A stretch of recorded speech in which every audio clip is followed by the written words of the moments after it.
भाजपा और कांग्रेस इन सबका दिमाग इस चुनाव में जनता ठीक करने वाली है।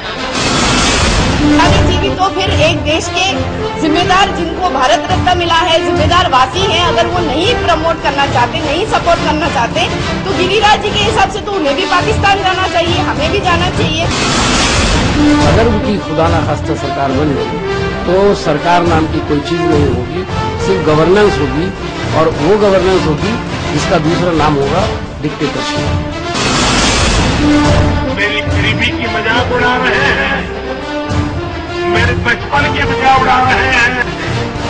मैं कान खोल करके सुन ले, हमने चाय बेची है इसका गर्व है, लेकिन अपने देश बेचने का काम नहीं किया। भाई बहनों, देश को मां बेटे की सरकार ने बर्बाद किया है, उत्तर प्रदेश को बाप बेटे की सरकार ने बर्बाद किया। नमस्कार, मैं हूं संजीव त्रिवेदी और मेरे साथ है कुछ ऐसी खबरें जो अब तय कर रही हैं धीरे धीरे कि आखिरकार राजनीति किस करवट हमारे देश में बैठ रही है, ऐसे में जबकि लगातार लोकसभा के विभिन्न चरणों के चुनाव होते चले जा रहे हैं। और आज सबसे अहम बात यह कि मोदी जी ने एक तरफ ये कहा कि मैं दागी सांसदों के ऊपर एक पैनल बना दूंगा 16 मई के बाद, और वो पैनल तय करेगा कि मेंबर ऑफ पार्लियामेंट के ऊपर जितने भी केसेस हैं वो तुरंत 1 साल के भीतर तय कर लिए जाएं और निर्णित हो जाएं। तो दूसरी तरफ कांग्रेस ने कहा आप खुद हैं दागी, आप क्या करेंगे, आरोप लगाया कपिल सिब्बल ने।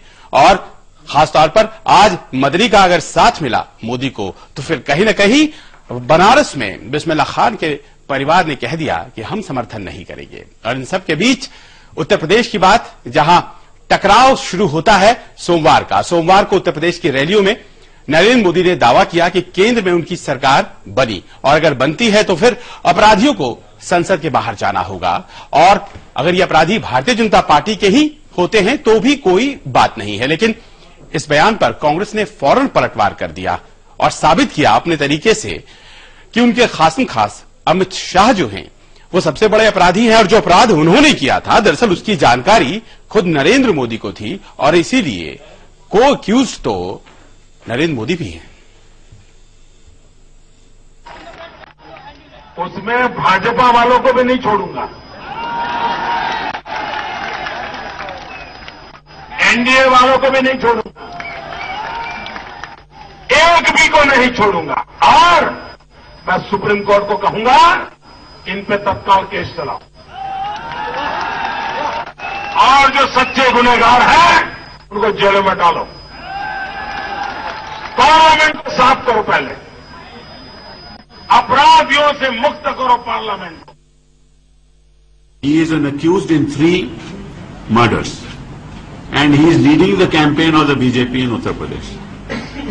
और नरेंद्र मोदी कहते हैं हरदोई में कि कोई भी क्रिमिनल हो तो उसको हम पार्लियामेंट में नहीं आने देंगे, चाहे वो एनडीए के हो चाहे वो बीजेपी हो, और सबसे ज्यादा प्रत्याशी क्रिमिनल्स बीजेपी के हैं।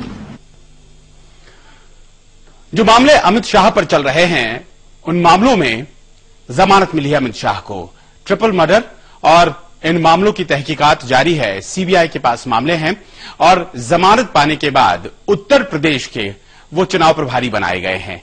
लेकिन कांग्रेस का ये कहना है कि अमित शाह जिन मामलों में मुलव्विस हैं और डीजी वंजारा हैं, पांडियन हैं, उन्हीं सब मामलों में दरअसल नरेंद्र मोदी भी कहीं ना कहीं कॉन्स्पिरेटर हैं, क्योंकि उनके पास कुछ ऐसी जानकारियां पहुंच रही थी इस पूरे दौरान जिस वक्त हत्याएं हुई हैं, जो कि उनके व्यक्ति उन्हें दिया करते थे। और ऐसे में तुलसीराम प्रजापति का जो एनकाउंटर है वो भी अपने आप में केवल अमित शाह की बुद्धि का कोई ऐसे उपज नहीं है, बल्कि नरेंद्र मोदी कहीं ना कहीं डोर खींच रहे थे और नतीजा उसका सीधे था। यानी कि अब आरोप कांग्रेस की तरफ से लगाया जा रहा है कि जो तुलसीराम प्रजापति एनकाउंटर या उसके पहले जो एनकाउंटर हुए हैं सोहराबुद्दीन और कौसर बी के, उन सबों में कहीं ना कहीं डोर जो है वो हाथ में नरेंद्र मोदी की थी।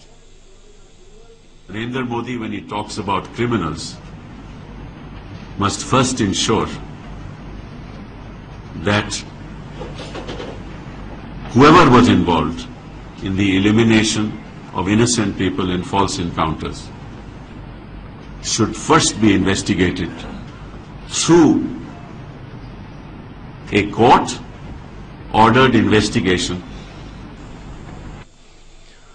2006 का मामला 2014, 8 साल बीत चुके हैं, अभी तक कोई फैसला नहीं आ पाया है और इसीलिए सीबीआई से भी सवाल कर रही है कांग्रेस पार्टी। हालांकि पिछले 10 सालों से वही शासन में भी है। भारतीय जनता पार्टी लाजमी तौर पर जवाब के साथ तैयार थी और कपिल सिब्बल के आरोपों का जबरदस्त तरीके से जवाब दिया गया। ये वही व्यक्ति है जिन्होंने जीरो लॉस की थ्योरी भारत को दी थी और जब 120 जो लाइसेंस है वो सुप्रीम कोर्ट ने कैंसिल किए थे, ये वही व्यक्ति हैं जिनको कोर्ट ने कहा था कि इनको संजीदगी से पेश आना चाहिए। बात दरअसल कुछ और कहने की कोशिश है, लेकिन सवाल यही है कि आखिरकार एक मामला अदालत में चल रहा है और क्या नरेंद्र मोदी को उसे जोड़ा जा सकता है, क्योंकि ये ट्रिपल मर्डर का मामला है और अमित शाह उस मामले में जो कि बहुत करीबी है नरेंद्र मोदी के, वो जमानत पर हैं। देखना पड़ेगा कि आखिरकार ये जो आरोप आज लगाए गए हैं, कहते हैं जो चार्जशीट बनाई गई है सीबीआई की, उसी के आधार पर कॉल रिकॉर्ड्स निकाले गए थे और उस दम पर कपिल सिब्बल ने आरोप लगाए हैं। देखना पड़ेगा आने वाले दिनों में कितना दम है। लेकिन इस बीच अगर ये चुनाव प्रचार के तौर पर है कानूनी हमला, तो चुनाव प्रचार राजनीतिक तौर से भी जारी है और कांग्रेस उपाध्यक्ष राहुल गांधी ने कमान संभाल रखी है कांग्रेस के लिए और बीजेपी के खिलाफ प्रहार की धार लगातार तेज होती जा रही है। महबूब नगर में थे आंध्र प्रदेश के आज और उन्होंने आरोप लगाया कि बीजेपी के लोग हिंदुओं को मुसलमानों से लड़वाने का प्रयास कर रहे हैं। अब इस बयान की अपने आप में क्या अहमियत है हम आपको बताएंगे, लेकिन आज की बातें जो हैं वो कहीं ना कहीं कल परसों या उसके पहले लगातार जो बातें कह रहे हैं राहुल गांधी, उसी को अपने तरीके से कहती हैं और इस चुनाव को घुमा फिराकर एक बार फिर से सेक्युलर और सांप्रदायिक विभागों में बांटती है। हिंदू और मुसलमानों को लड़ाने की बात भारतीय जनता पार्टी करती है, ये कहना था राहुल का। लेकिन राहुल ऐसा क्यों कह रहे थे और क्या उसकी कोई वजह है और क्या उनके आरोपों को कहीं ना कहीं संघ परिवार या फिर यूं कहें कि दक्षिणपंथी ताकतें साबित करती हैं? अपने भड़काऊ बयान को लेकर विश्व हिंदू परिषद के नेता प्रवीण तोगड़िया जाने जाते हैं और एक बार फिर से वो विवादों में हैं और कहीं न कहीं राहुल गांधी की बातों को साबित भी करते हुए। गुजरात के भावनगर में तोगड़िया ने वीएचपी की एक बैठक में अल्पसंख्यक समुदाय के खिलाफ एक ऐसा बयान दिया जिसकी हर कोई निंदा कर रहा है। भारतना अनेक गाम અને શહેરોમાં આ પ્રકારે મુસલમાનો દ્વારા લાંબા સમયથી ચાલી રહ્યું છે। પહેલા એક મકાન ઊંચી કિંમતે ખરીદવું અને પછી અડધી કિંમતે હિન્દુઓના મકાન ખરીદવા આ સ્ટ્રેટેજીનો હિસ્સો છે। આને રોકી કઈ રીતે શકાય? તો રોકવાના બે રસ્તા છે।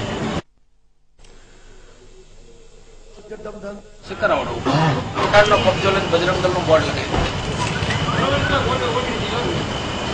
મકાનનો કબજો લઈ લેવાનો, બજરંગ દળનું બોર્ડ લગાવી લેવાનું, પછી લડી લેવાનું।